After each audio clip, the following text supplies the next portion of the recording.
طب يا هندسة، الحاجات اللي انا اوريدي عملتها، يعني الكوميتس اللي انا عملتها والهيستوري بالكامل اللي انا عملته، اجيبه منين؟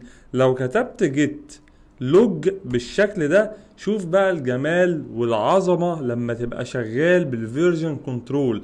حرفيا جابلك كل حد عمل ايه في الكود، وعمله الساعة كام، واسمه ايه، والايميل بتاعه ايه، وايه التاريخ بتاعه بالوقت بالثانية، وايه الكوميت اللي هو كتبه او المسج اللي هو كتبها. طب ده هيفيدني في ايه؟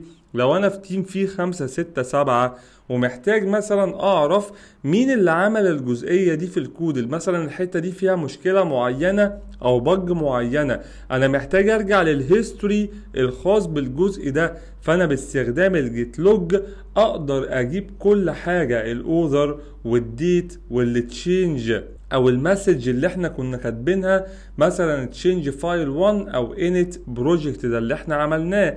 يبقى انا باستخدام الموضوع ده اقدر اجيب الهيستوري بالكامل.